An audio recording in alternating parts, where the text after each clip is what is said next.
Na sua empresa, quando você quer resultado novo e mantém o processo velho, você falha.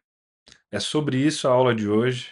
Nós vamos falar sobre aquele aspecto que a maior parte dos executivos reconhecem como o principal problema da sua empresa, a execução. E aí eu vou falar um pouquinho sobre a preparação para a execução, o como você estrutura o seu processo para que a execução seja bem-sucedida. Afinal, uma execução com um processo mal formulado é como se você tentasse atingir 300 quilômetros por hora com um Fusca. Então, você até poderia eventualmente chegar a isso, desde que você preparasse o seu processo, o seu carro, no caso. Então, sem mais delongas, vamos à nossa aula. Hoje a gente vai falar sobre execução, implemente e adapte. Não é somente implantar, implantar, implantar sem que haja alguma adaptação ao longo do processo. A gente vai falar um pouco aqui sobre método de gestão também, mas o meu objetivo não é falar do método A ou do método B, embora em pano de fundo eu esteja usando aqui o PDCA. O meu objetivo é falar sobre uma forma de executar que funcione e que efetivamente melhore o seu processo. Execução, crie novas capacidades, a gente vai falar sobre a preparação para a execução, e aí, em aulas subsequentes, falaremos sobre a execução propriamente dita e como você faz o acompanhamento disso. Pois bem, a estratégia não é continuar do mesmo jeito, é criar uma nova capacidade. Então, toda estratégia que se preze basicamente não te diz: olha, vamos continuar fazendo a mesma coisa que a gente sempre fez, porque isso não vai te diferenciar, isso não vai mudar seu patamar de resultados, isso não vai te trazer uma nova capacidade. Seguindo aqui, criar capacidade é melhorar um processo existente ou criar um novo processo a partir de um projeto. Veja, então, vamos supor que eu tenha um determinado processo de produção de garrafas de água. Então, eu tenho lá água mineral e engarrafo água. E aí eu tenho a capacidade de produção de 100 garrafas por hora. E aí eu posso estabelecer uma melhoria, ou seja, eu vou criar um processo capaz de engarrafar 120 garrafas por hora. Portanto, estou melhorando 20% o resultado do meu processo. O que seria uma inovação, uma melhoria incremental. Ou até eu posso criar um novo processo a partir de um projeto. Então eu já tenho essa empresa que é capaz de produzir 100 garrafas de água, mas eu vou usar a água como insumo para produzir suco, por exemplo. Então, eu crio um novo processo, eu faço um projeto que vai criar um novo processo de produção de suco. Então, são as duas formas conhecidas de se estabelecer uma nova capacidade, tá certo? Seguindo adiante aqui, eu vou fazer um exemplo com vocês e, como sempre, aqui eu procuro trazer exemplos acessíveis de lugares que todos frequentam ou frequentaram para que fique claro o conceito e que você consiga adaptar facilmente à sua empresa. Pois bem, vou falar de atendimento na drogaria. Então, quase todo mundo, imagino que todo mundo, já foi a uma drogaria.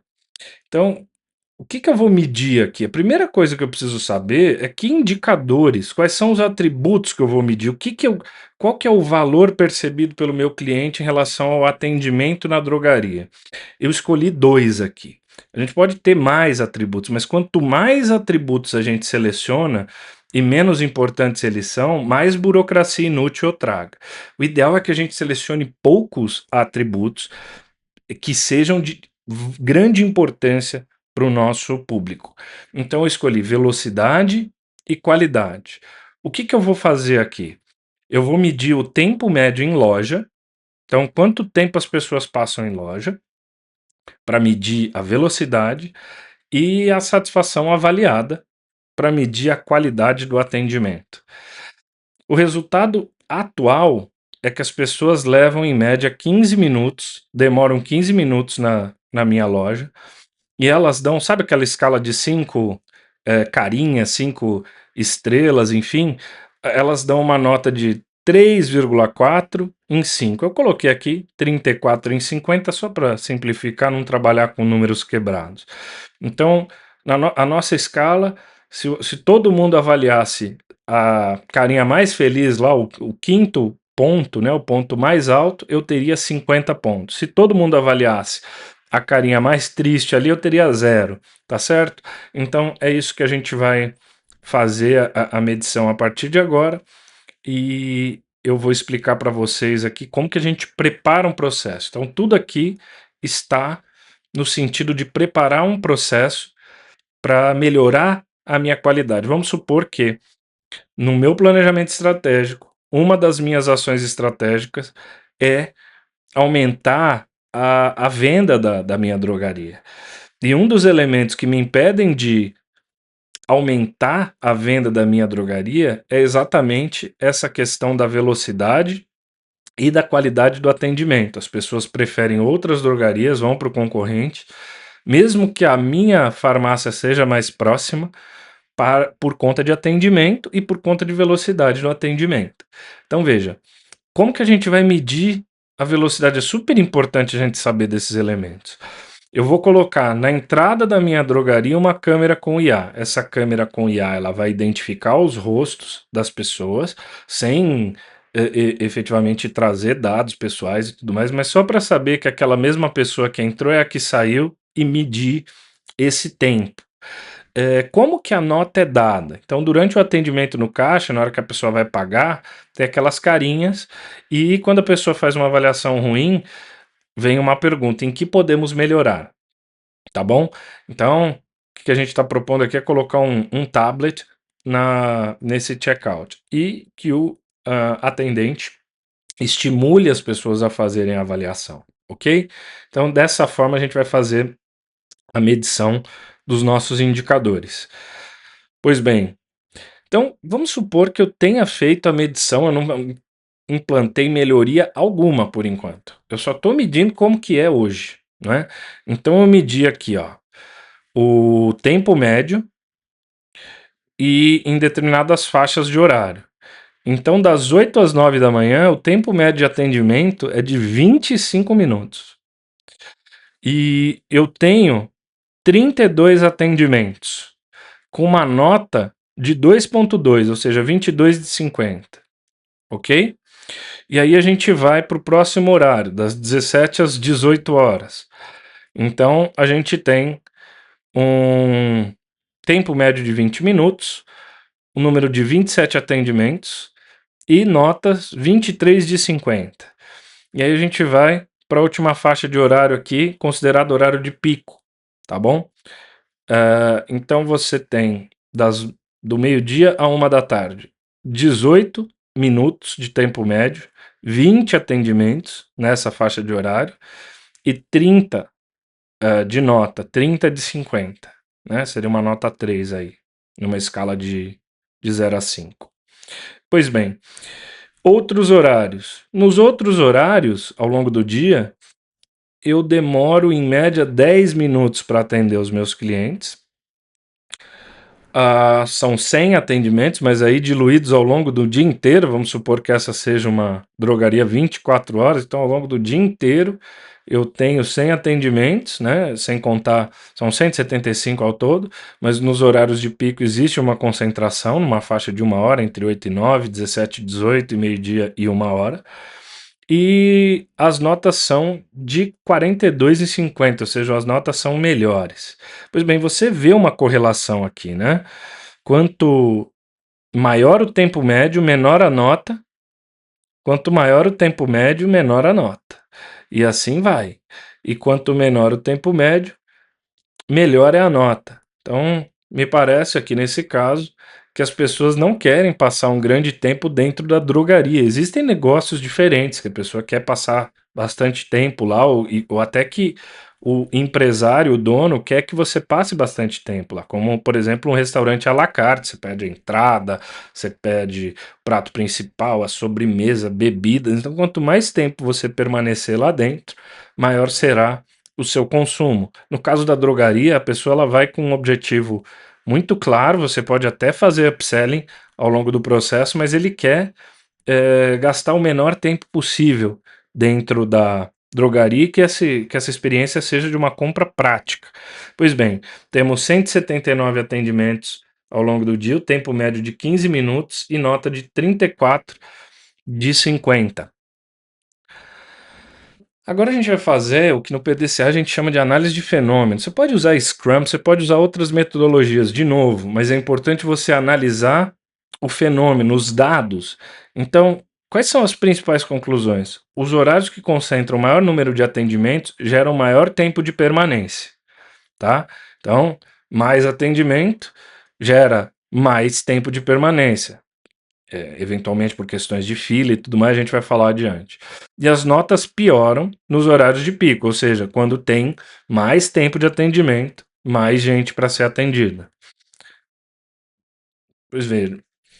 E aí agora a gente segue aqui com a estratificação no horário de pico. Então a gente está falando agora aqui somente de 79 atendimentos, que são os atendimentos em horário de pico. Vamos falar sobre eles especificamente. Esses aqui, que eu destaquei em amarelo, eles levam 22 minutos em média.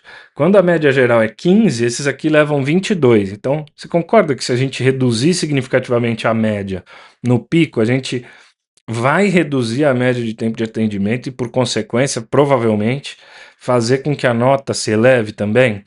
Pois bem, então é assim que a gente prepara o nosso processo para que ele tenha uma nova capacidade.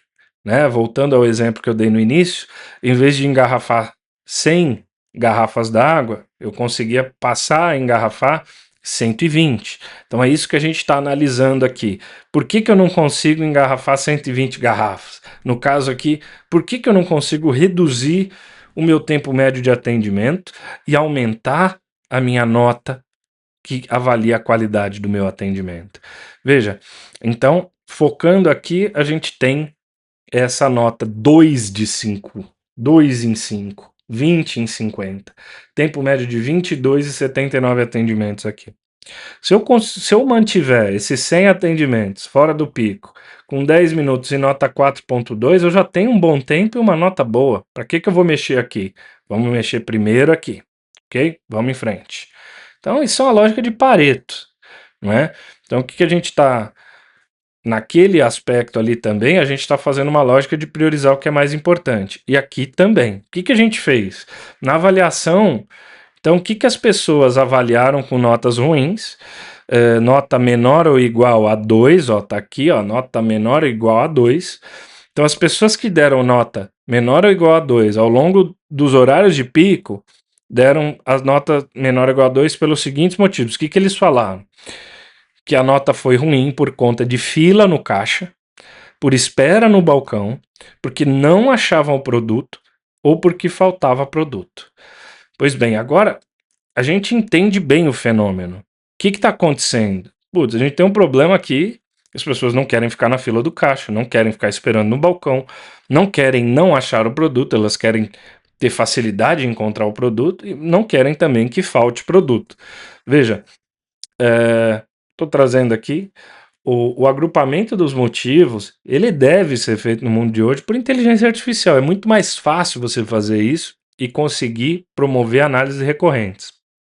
Veja, os nossos principais problemas aqui, que vão representar praticamente 80%, é fila no caixa e espera no balcão. Vamos cuidar desses primeiro. Ah, não, mas eu quero cuidar de tudo. Não, vamos cuidar desses primeiro. Depois a gente repete essa análise e avalia se eles continuam sendo os principais ou se aparece um outro em lugar deles. Vamos lá, reunimos toda a equipe da drogaria para fazer uma análise de processo. Então, a gente mapeou aqui, minimamente, de uma maneira bastante simplificada, o processo. Então, a pessoa entra na loja, na drogaria, escolhe os produtos, vai pro balcão para pegar com a receita médica, para pegar um medicamento. Ela entra na fila do caixa, faz o pagamento e dá a saída. A gente mapeou aqui que esses dois elementos são os nossos pontos principais. E a gente começa a perguntar para o time, fala, vem cá, por que acontece esse problema no balcão e na fila, né? A gente escolhe um e vai indo. E o que eles falaram? Idoso fica preso no balcão com receita e dúvidas. Fila do caixa mistura compra rápida com atendimento demorado. Produto de alta saída está no fundo. O cliente pergunta toda hora: onde é que está aquele produto? No pico, durante o horário do almoço, da meio-dia a uma, tem um caixa e um balconista. Então, o que a gente está colocando aqui como causas prováveis? A escala não acompanha o pico, a fila vira o padrão. Então, durante o horário do almoço, a escala não está respondendo a isso. Eu estou colocando muita gente para almoçar ao mesmo tempo. Fluxo do idoso, não tem prioridade balcão caixa. Será que eu deveria, numa drogaria, ter um fluxo prioritário, um atendimento diferenciado ao idoso? De alguma maneira mudar a abordagem, tirar ele da fila, de fazer aquela conversa mais longa sobre a vida, né? Sobre os problemas cotidianos. Bem, aí a gente tem layout e sinalização. De repente, as minhas placas que sinalizam onde estão os produtos não estão claras, não estão viradas, né, para frente da loja, enfim. Treinamento inconsistente. Cada atendente faz o atendimento do seu jeito. E aí vai ter um que leva mais tempo no atendimento, outro menos, um vai deixar o cliente mais satisfeito, outro mais insatisfeito. Então são esses elementos que foram levantados como causas prováveis. E aí, por fim, gente, quando a gente elenca essas causas, então, primeiro aqui, ó, vamos falar em fato, causa e ação, para deixar bem simples esse negócio. Fato: fila no caixa gera insatisfação e tempo elevado de atendimento. Mesmo fato, mesmo fato, mesmo fato, tá bom? Ah, não, aqui seria o do balcão. Então, a fila gera insatisfação, a espera no balcão gera insatisfação e a fila no caixa. Então, caixa, balcão, caixa, caixa, ok? E aí causa atendentes insuficientes no almoço. Então o que a gente vai fazer? A gente vai ajustar a escala de almoço para manter 2 pessoas atendendo no caixa.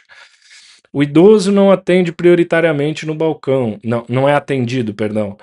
Aí a gente define um fluxo prioritário para os idosos no balcão. Então, sem padrão de atendimento, a gente estabelece um padrão de atendimento, um POP, um procedimento operacional padrão, como que todas as pessoas atenderão na nossa drogaria. E aí, por fim, a gente treina esses atendentes nesse padrão de atendimento, ok? E para tudo isso, gente, é super importante definir o prazo com dia, mês e ano. Não pode ser prazo daqui 2 semanas, não. Prazo dia, mês e ano e responsável.